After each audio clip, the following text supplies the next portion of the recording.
Hello everyone, welcome to our video on J.J. Thomson. Please take out your notebook so you can take notes. And when you're done watching the video, don't forget to print out the handout and answer it. Now let's talk about the life of J.J. Thomson.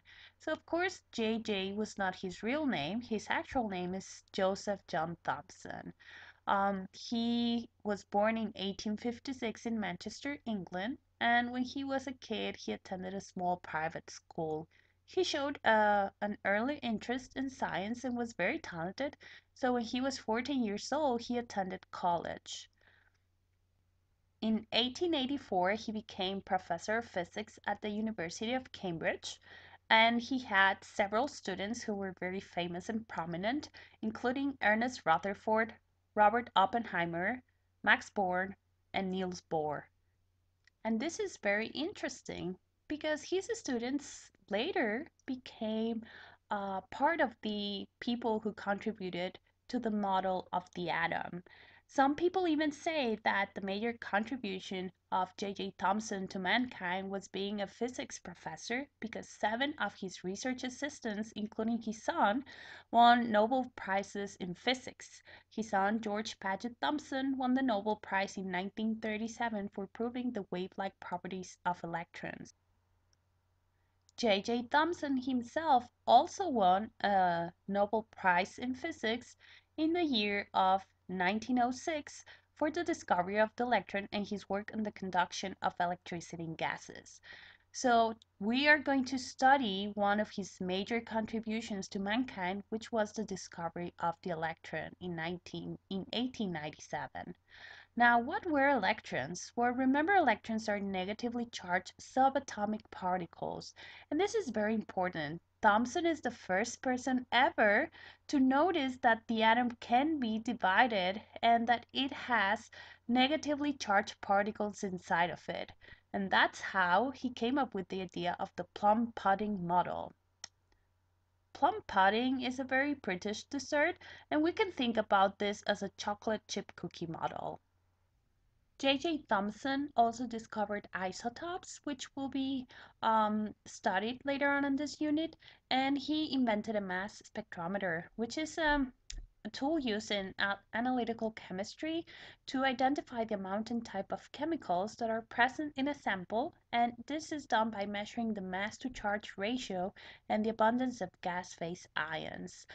So these are just a few of the things that J.J. Thomson did, and just to before we continue with the actual experiment that he performed to discover the electron, I just wanted to mention that he died in 1940 in Cambridge, and he was buried in Westminster Abbey next to Sir Isaac Newton.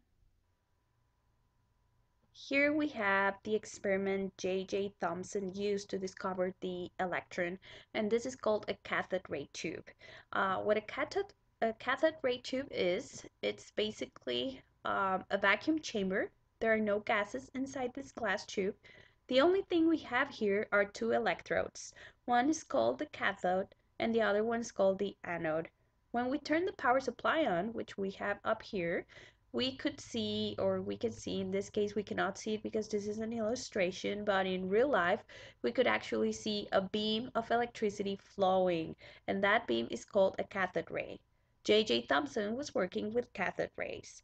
Now we have electricity coming in on one side, leaving the other end, but there's nothing inside to conduct this electricity because it's a vacuum tube.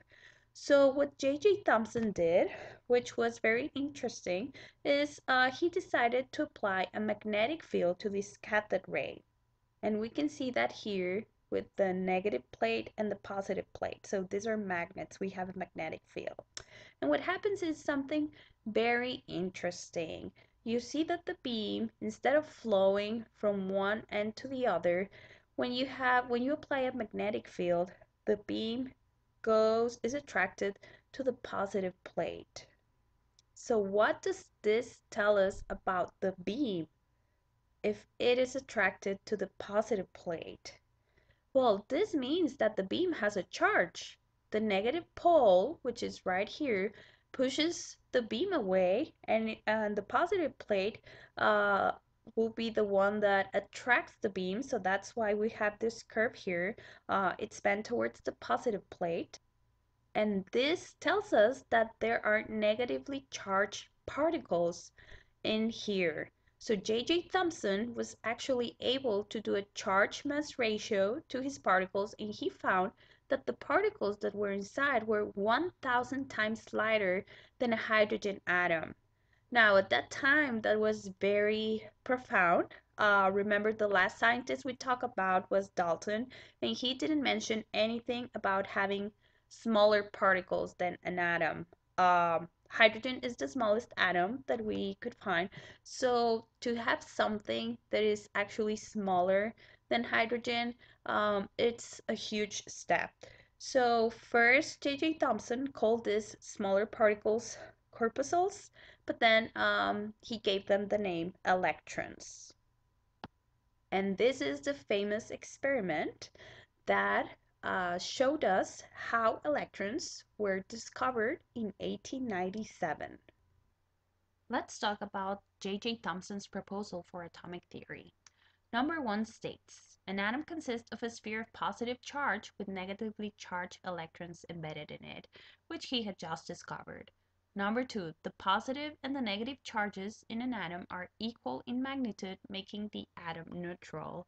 Again, we're talking about neutral atoms. We're not talking about ions in this case. Number 3, electrons are parts of the atoms of all elements. So every single atom will have electrons. And number 4, the electron's mass is about 2,000 times smaller than the mass of a hydrogen atom.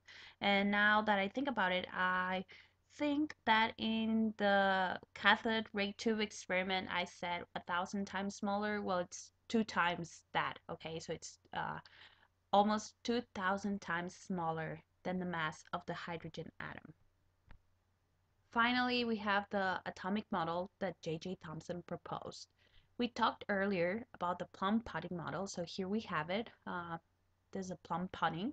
So you can see that there's a positive mass all around. Think about a chocolate chip cookie. So the positive mass will be the cookie dough. And then we have negative electrons, which are the plums in the plum pudding model, or it could be the chocolate chips. Um, in this model, we don't know about the position of the electrons, but we do know that the atom has electrons in it.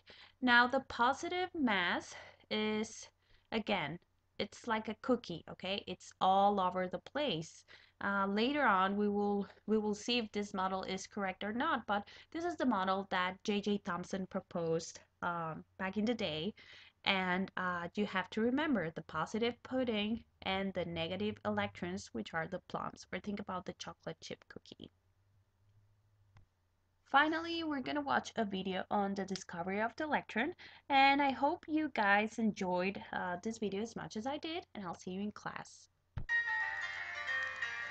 It was here in Cambridge that the first clear evidence for smaller objects inside the atom was found.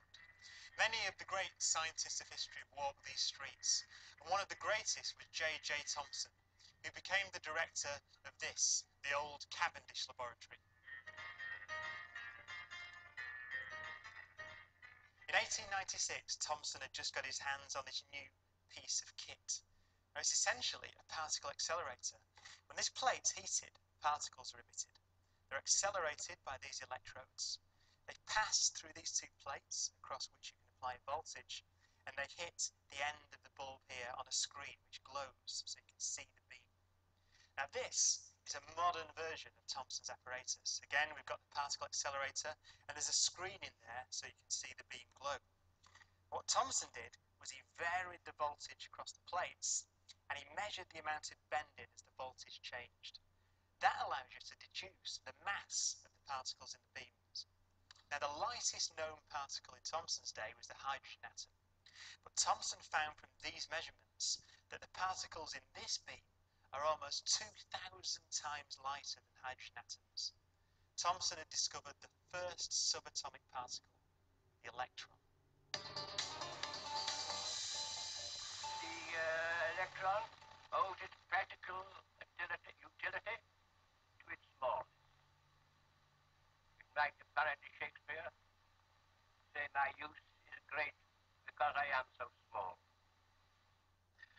electron was the first discovery of a fundamental particle, and it is interesting to realize that more than 100 years later, the electron is still, to the best measurements we can do today, a fundamental letter of nature's alphabet. We can use electrons as ways to probe materials and look at the structure in electron microscopes or in big machines like this accelerator behind me. Pretty much all of everything we do in the 21st century depends on understanding the properties of electrons.